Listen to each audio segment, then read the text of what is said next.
Excuse me. I have one clarification for the first speaker. You mentioned in your set of studies that all were RCTs, but only 95% were comparative. So I don't understand how you get an RCT which is not comparative, because by definition an RCT has to have two groups, and the aim is to compare. Thanks for the question. I think for the non-comparative trial, we actually mean the placebo-controlled trial. So it's still RCT, but it's not comparison between two drugs or like administrative method of drug methods between two conditions. So you have one no drug, one has drug. Okay, so we would call that an active control trial, right, and all that. So this is where I just would state that I don't really get this comparative effectiveness trial. To me, an effectiveness study is by definition comparative, because effectiveness is whether A is versus B. So the term comparative effectiveness is kind of like an oxymoron, if you would like. It seems to me that at least the second speaker was using it in the terms of in the special category where both or the set of interventions were all considered standard, some form of standard of care. I'm just wondering, is that the current accepted view of comparative effectiveness? Yeah, I think I gave you the definition that I think is fairly well used these days, which is right. Each of the arms is a version of something that is currently out there, whereas I think a lot of the trials, obviously the placebo-controlled trials you were talking about, could have often involved something that it was a drug that was not on the market yet. They were studying it to get evidence that in the US or wherever would allow an entity like FDA or HSA here or whatever it is to approve it. Comparative effectiveness trials by definition are, let's study things that are already out there and see which of the treatments that are out there is actually better. And whether they're less risky or not is obviously one of the questions I was talking about. It's not just the US, as I indicated. I think the EU has risk categories, and it views trials in which every arm is already marketed or some treatment is out there as less risky, because you've sort of eliminated the possible risk from a treatment that you've never tested it at all, and some horrible side effect shows up that you didn't expect. I think you're right about that categorization.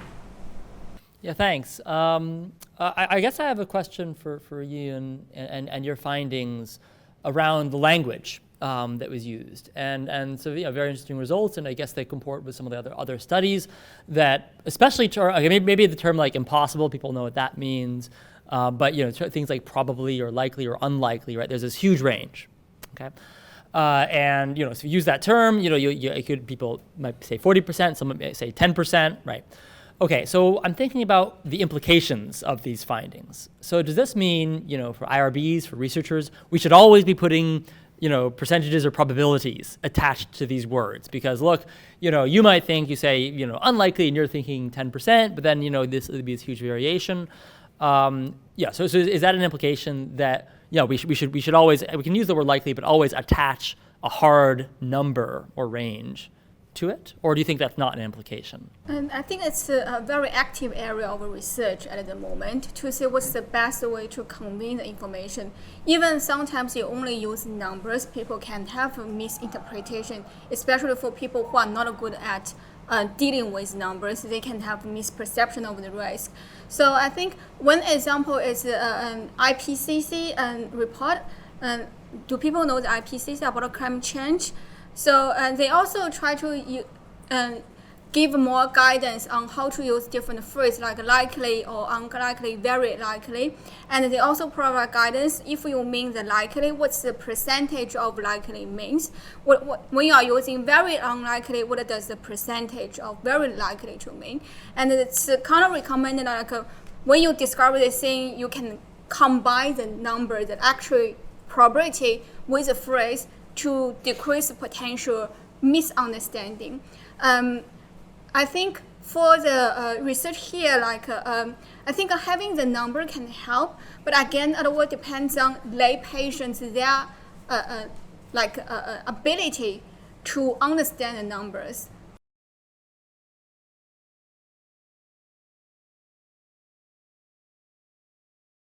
Yeah, thanks, Yiyun. Yeah, so a question regarding earlier on you mentioned about this portion of cognitive processing, where there's a possibility that if the language is written, it's quite difficult to understand, they may perceive that it's more risky than it actually is. So I'm wondering, if let's say if it's a risky clinical trial, but it's written in a manner that it's so easy to understand that they actually misperceive that they think it's less risky when it actually is. So for example, Jerry mentioned about the support trial, let's say if you got a support trial and it's written in a manner that's so easy to understand that they misperceive the risk, that they think it's lower than it actually is. So we're wondering, what are your thoughts on that, and is that going to actually be an issue?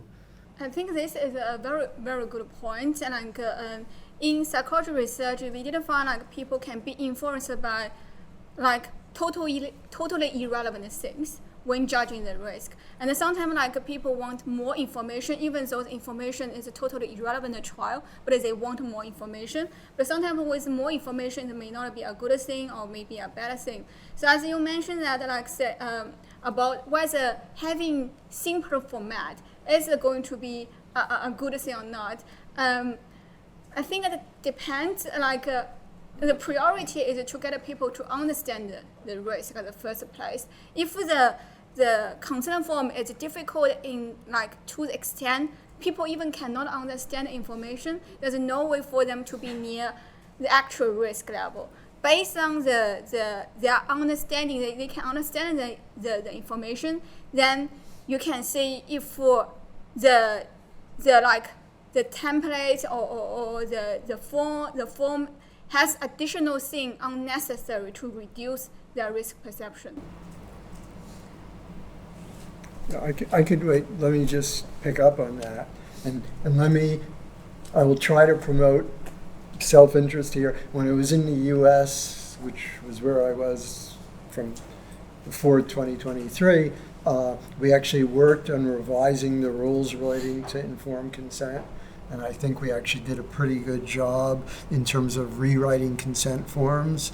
And one of the things we did was basically saying, don't worry about how long the consent forms are. What you should do is start with a front part of the consent form that actually within a few pages tells the person what really matters. So in terms of Joel's point about, well, if you make it easy to understand, you can make it very easy to understand, and by making it easy to understand, it's easy to understand this is a very risky trial. On the front page of a support consent form, it could be 25 pages of a big square saying, by the way, in this trial, what's going to happen to your infant is they're going to be randomized, and they would have been in the middle of this range where we're worried about, at the low oxygen level, the risk of your baby dying or having permanent brain damage. If you get close to the high oxygen level, we're worried about your baby going blind. We're going to move your baby from in the middle of that range to either half the time to the low end, half the time to the high end, and these are the risks if you get too close to either of those ends. You have it in a big square on the front page with those two sentences. I think that would be pretty simple, and yet I suspect it would send a message. So it's not just that the language is simple or not, it's what the language says. Yeah, I think the support example, it's a bit different from you just simply simplify the consent form. If you just simply simplify the consent form, but if you still contain all the necessary information, all the important information in the neutral way, it will not unnecessarily decrease our risk perception, but it just enhance the understanding. For a support case, the term of support has a positive connotation, right? It's not a neutral term anymore. So people can be influenced by non-neutral terms in this case. It's no longer whether it's simple enough or not. So I think having a necessary the easy to understand information in the first place, and then try to avoid using terms that has a certain how do you say, the direction of Yeah, the they send a particular message. yeah, not necessary kind of message. Like it's a good thing, it's a bad thing. Try to avoid the judgment kind of terms. Let me just pick up on that quickly. Remember I showed you that cartoonish thing where they were educating people? The group that was educating people to then get their opinions on the risks of being in trials was actually chaired, or one of the people who led it was the head bioethicist at Stanford, and then it had another head bioethicist at University of Washington.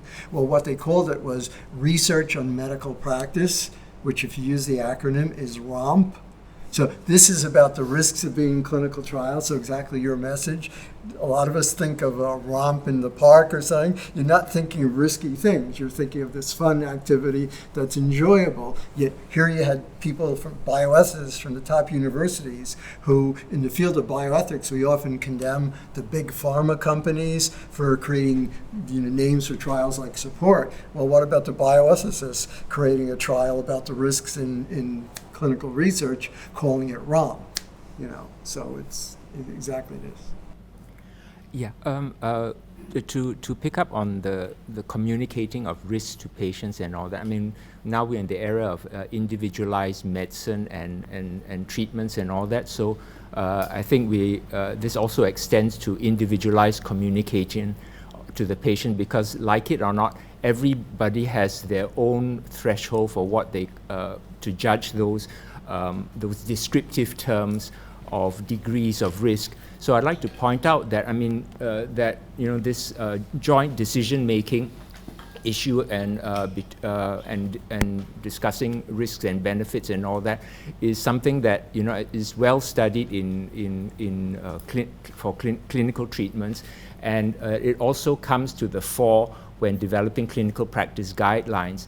And a previous speaker mentioned the potential use of AI to generate graphics to better understand what a particular level of risk means and all that. And there is already existing software apps, in fact, which semi-automatically generate these graphics of risk levels in terms of pictures and all that in the context of producing evidence-based clinical practice guidelines according to the GRADE methodology.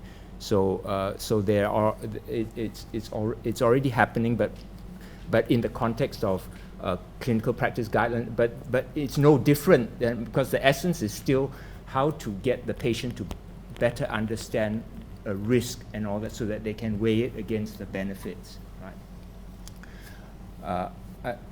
One further point I'd like to, I think that the definition of minimal risk is really problematic, because even in the example that you used about phlebotomy as being a blood draw as being a minimal risk, the point is not just the level of risk, but what the event of the risk event is. So in the definition, it says no more risky than a normal procedure and all that. But in most of those normal daily procedures, you don't get a risk of having a blood infection from a draw or something like that, or a painful swelling site, right? So it just doesn't. I mean, I'm just pointing out that definition of minimal risk really doesn't work very well. And I think the other issue is also people use the word risk when they actually mean harm, because risk in general is a probability, right? And so you can have a risk of a benefit as well as a risk of a harm. And so what we should really be talking about is the harm-benefit balance rather than the risk-benefit balance. And I think the problem with, as you pointed out, with one of the justifications that was put up was that they proposed that just because the benefits were the same, that this should be considered as minimal risk and all that. But that has absolutely got nothing to do with harm. I mean, and if people understood that what we are talking about is trying to justify studies as being minimal harm, then when you put up a reason to say, oh, the benefits are the same, then immediately you'll see that that's an irrelevant justification for supporting that study is minimal risk. Yeah, I mean, it's a good comment. Yeah, I mean, people probably talk a lot about whether what you should be evaluating is harms or risks. I mean, I do think risks are appropriate here because what you're talking about are probabilistic events, okay? In the blood draw, there is a very, very small possibility that you may develop an infection from the blood draw. But I think what we're accepting is it is okay, even in a, quote, minimal risk trial, to impose on somebody a very, very small likelihood of something that could lead to, you could develop a heart infection or who knows from that. The likelihood is incredibly low, but that's still a risk. Picking up on your excellent point about like using graphics, some of us talk occasionally about challenge trials where you expose somebody to some horrible infection, malaria, cholera, whatever else. And recently, Singapore is going to be involved in COVID-19, exposing people to that. Well, one of the consent forms for a trial being conducted in the United Kingdom for this uses what I thought was a really, really good graphic. They have a little drawing of one of the football stadiums in the UK and point out the risk that somebody will die from being enrolled in this COVID-19 trial is less than one person in that stadium, which I take it people in the UK know, and they tell you that stadium holds 90,000 people, and in fact your risk of dying is 1/10 of being that one person. So it's giving you a really good sense that not a really big likelihood of your dying, but the risk is the issue there. We don't know that anybody's going to die, but it's the likelihood that you are imposing a risk, a probability that somebody will die. And so they're great issues. I wanted to follow up on a point that you both raised that I found very interesting, which was about sort of the ethics of naming studies, right? So the support trial, and we do this a lot. So we call our initiative shapes. Now we're not doing clinical trials. This is meant to be connotative and positive. You put your grant in. You want to make money. You want to get financial support. So yeah, we form these acronyms. We often try to make them sound nice and appealing and attractive, right? Is there a suggestion, this is like an unethical practice, that when we come up with these trial names, we should be, maybe Acorn is like a better trial name because it's more neutral. It's kind of easy to remember, but it doesn't sound good or bad. Should we be like actually trying to avoid expressly positive names because it biases things? Or is actually, it's fair enough because we as the researchers, we believe in our project. We believe it's going to be beneficial. We want to get money, and we think it's a good thing if we get money because it'll advance knowledge. So yeah, what do you think about this ethics of naming trials appealingly? So I possibly do not have enough legal background to comment on this, but think about all the marketing. In marketing, people constantly use this strategy, right? Although the product is not relevant to certain things, they try to put all the positive labels and positive things relevant to the product to increase the chance for people to buy this product. Is this ethical or not? Well, there's different standards, I guess, but I don't think positive marketing is unethical. Like people, they do people saying this cereal is really great. I don't think that's unethical, but clinical trials are very different. There's higher standards, so I don't think I would want to impose the same standard as marketing. I think we set research at a higher standard. Yeah, I think the question is using positive labels have been observed in so many different areas, especially in the marketing is so commonly used. So again, to extend the ethics requirement for research, how much harder should it be over the marketing? I think it's more like ethical and legal problem.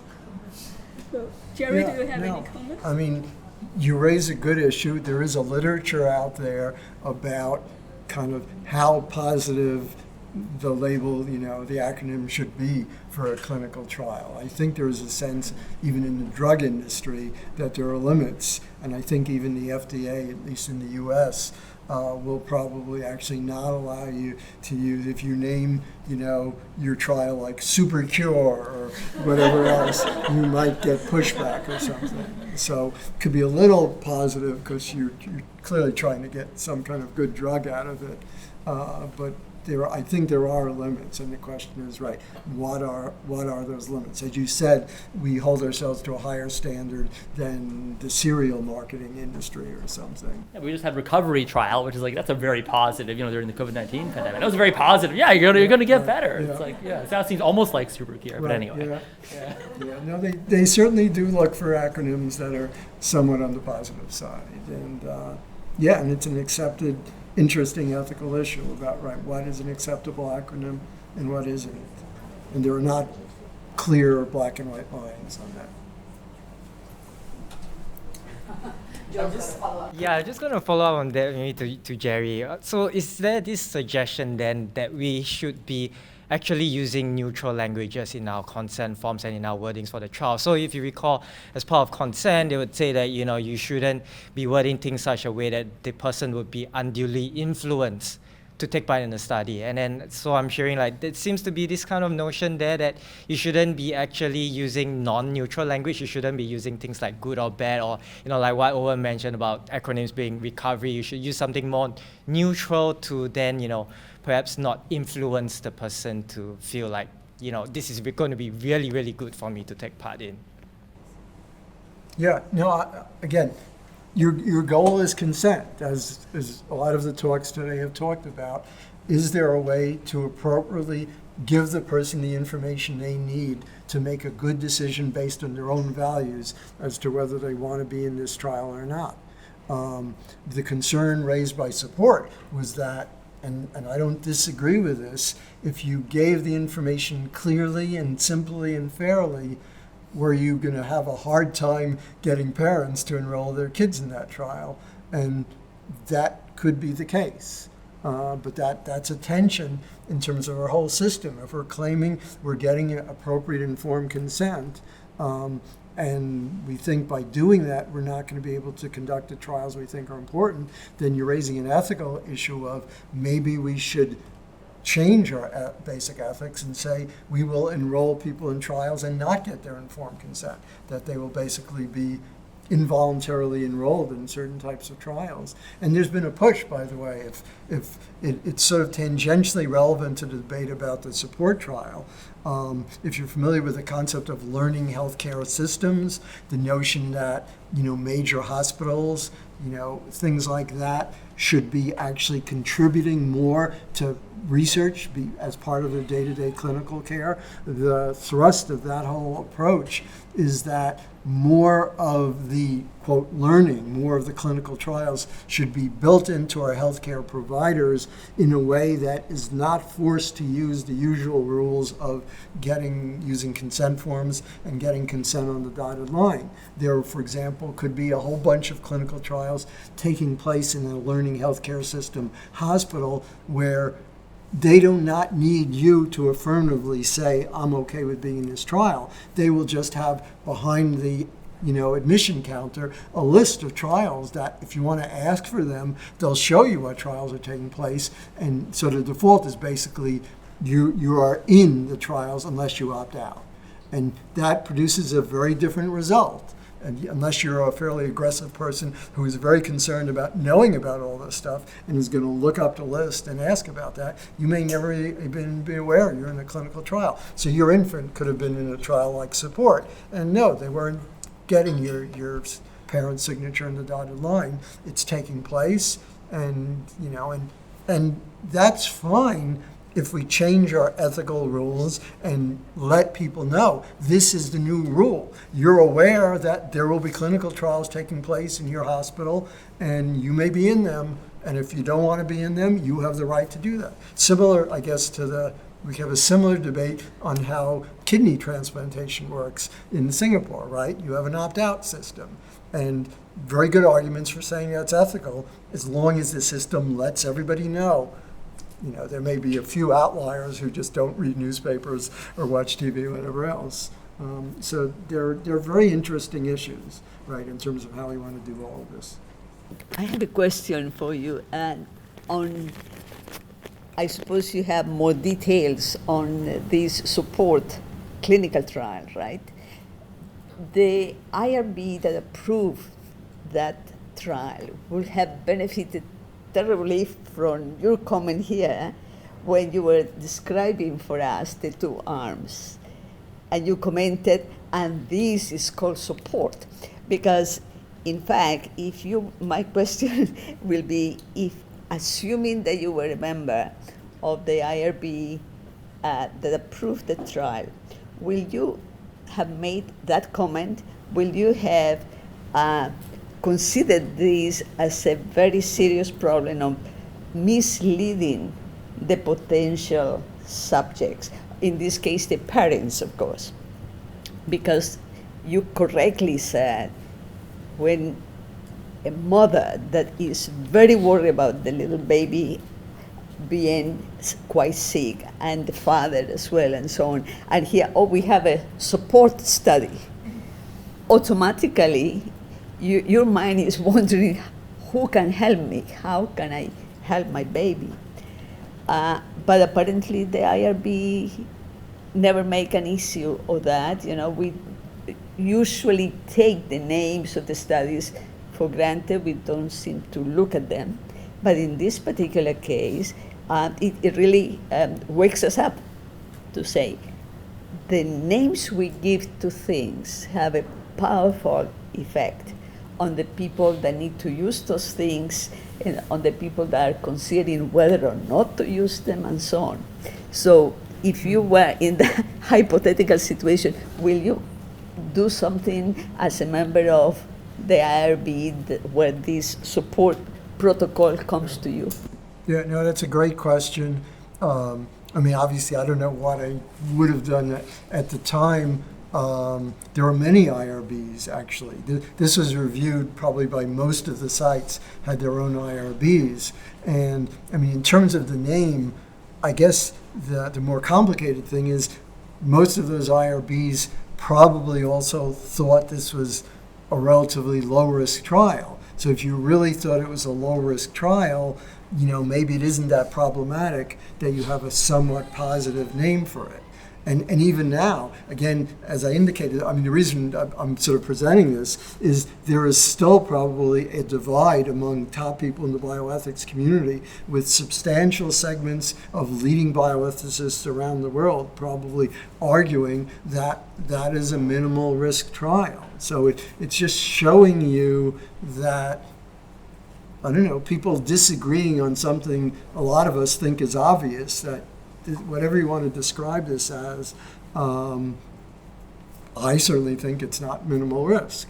Yet you will get leading bioethicists who are already on record as basically saying, how dare you say it's more than minimal risk? You're misinforming the public, and you're creating confusion and upset in the research community. I didn't go into, happy to discuss some other venue, other parts of those New England Journal articles at one point asked OHRP, the regulatory agency, it said it owed an apology both to the people conducting support and to researchers across the world for, dirtying the name of legitimate research by wrongly suggesting that this was more than minimal risk research. The question is, I must admit, I was quite surprised when I saw, and Yiyun, this is about your talk, the charts where it showed that even when the term impossible or no chance was used, there was not an insignificant number of people who did not get that to mean what I think most of us here would mean, which is impossible or no chance. But do we know, has there been subsequent research or follow-up to actually find out why these people thought impossible and no chance actually meant some chance and not impossible? Yeah, I think one major factor we found in this study is that people's prior belief about the things could happen in a scenario is a major driver. So recall the scenario I present is to say, given this scenario and a doctor says this, so only receive one piece of information, right? It depends on the person to what extent the person will trust that piece of information and will follow that information. But if we say the person does not trust the doctor in this scenario, so I don't think it's kind of the case. I would rather rely on my own belief. Then they are going to have also they still have like a lower end of ratings, but they are kind of dragged towards their own belief rather than fully agree with the doctor in this scenario. So this is why the trust is quite important in communication between doctors and patients. If patients do not trust the doctors, no matter how accurate the doctor's information is, they are not going to take the information. They are going to rely on their own belief or some misinformation they read from Facebook.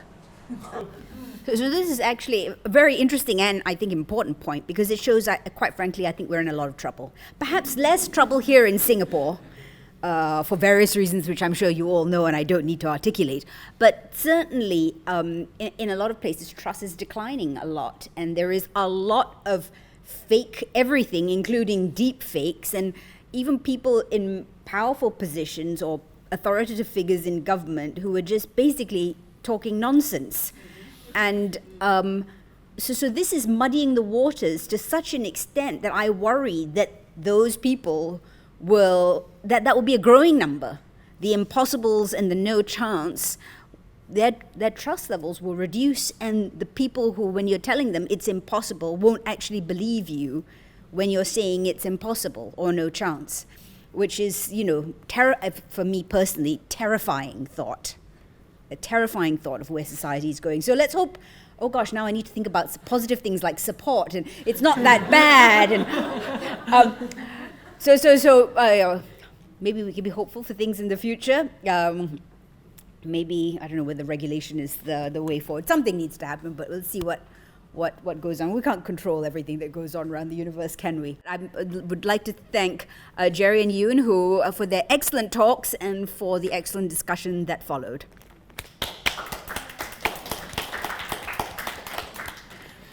And just as a quick wrap up, this morning we heard from Julian and Joel about using ChatGPT and other types of generative AI for consent forms. So it seems like that's the way forward, as long as there's a human sticking in the loop, at least for now, to ensure that it is what it's supposed to be and it's all correct and accurate and appropriate. And of course, this afternoon we've had excellent talks by both Jerry and Yiyun. So we hope to see you at that conference and at future activities and that the Center for Biomedical Ethics organizes through SHAPE centers and its various other programs. So thank you very much for being here today. Take care and have a good weekend.